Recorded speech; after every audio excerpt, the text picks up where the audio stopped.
ধর্মপ্রাণ মুসল্লিরা তারা সকলেই এখানে নামাজে অংশগ্রহণ করতে তারা এখানে আসছেন, আপনারা লক্ষ্য করছেন। এবং আপনাকে জানা যাচ্ছে আজ দুপুর 12টার দিকে আমরা সরেজমিনে দেখতে পেয়েছি যে তুরাগতীরের বিশাল ইজতেমা মাঠে লাখো মুসল্লিদের সমাগম এবং মুসল্লিরা অবস্থান করছে বাঁশ ও চটে সামিয়ানা নিচ্ছে এবং ফজরের নামাজের পর শুরু হওয়া বয়ান শেষ হয় সকাল 11টার পর এবং এরপর থেকে খিত্তায় খিত্তায় চলছে তাবলিগের বিভিন্ন বিষয়ের উপর তালিম। বেশিরভাগ মুসল্লি রোজা রাখায় মাঠ সেভাবে রান্নাবান্নার ব্যস্ততা নেই এবং আপনারা লক্ষ্য করছেন যে ইসলাম ময়দানের যে মুসল্লিরা তারা কিন্তু এখন নামাজে অংশগ্রহণ করছেন। এবং আপনাদেরকে আরেকটি বিষয় জানাতে চাই, টঙ্গীর এই তুরাগ তীরে বিশ্ব ইজতেমা দ্বিতীয় পর্বে মোট 49টি দেশের 1449 জন বিদেশি মুসল্লি অংশগ্রহণ করছেন এবং রাতে তারা তাদের ময়দানে উপস্থিতি রয়েছে বলে মিডিয়া সমন্বয়ক জানিয়েছেন।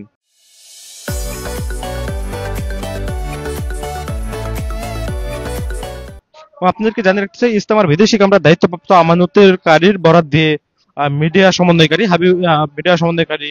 সায়েম তিনি এই তথ্যটি জানিয়েছেন এবং বিশ্ব ইজতেমার এই পর্বে বিশ্বের বিভিন্ন দেশ থেকে আগত ধর্মপ্রাণ মুসলমানরা ইসলামী শিক্ষা, দাওয়াত ও তাবলিগের মেহনত এবং বিশেষ বয়ান শুনতে তারা অংশগ্রহণ করছেন এবং ইজতেমার মূল কার্যক্রম সুশৃঙ্খলভাবে পরিচালিত হচ্ছে এবং দেশি বিদেশি মুসল্লিদের সার্বিক নিরাপত্তা ব্যবস্থাপনায় এবং প্রশাসনের পক্ষ থেকে বিশেষ নজরদারি রাখা হচ্ছে। ইজতেমায় আগত বিদেশি মুসল্লিদের সংখ্যা প্রতিদিন বাড়ছে এবং তাদের যথাযথ সুবিধা নিশ্চিত করতে সংশ্লিষ্ট কর্তৃপক্ষ সক্রিয় রয়েছে বলে জানানো হয়েছে। দর্শক, এই মুহূর্তে দেখছেন যে ইজতেমার আসরের নামাজ অনুষ্ঠিত হতে যাচ্ছে এবং সেই আসরের নামাজে অংশগ্রহণ করতে যে ধর্মপ্রাণ মুসল্লিরা তারা কিন্তু দলে দলে শামিয়ানার নিচে তারা যাচ্ছেন, তাদের যে খিত্তাগুলো রয়েছে সেই খিত্তাগুলো তারা যাচ্ছেন এবং এখন যে অজুখানাগুলো আপনারা দেখছেন সেই অজুখানাগুলো থেকে ধর্মপ্রাণ মুসল্লিরা তারা কিন্তু চলে যাবেন তাদের যে নির্দিষ্ট খিত্তাগুলো রয়েছে, জেলা বা উপজেলা ভাগ করা যে খিত্তাগুলো রয়েছে সেই খিত্তাগুলোতে আসলে তারা পৌঁছে সেখানে নামাজে অংশগ্রহণ করবেন।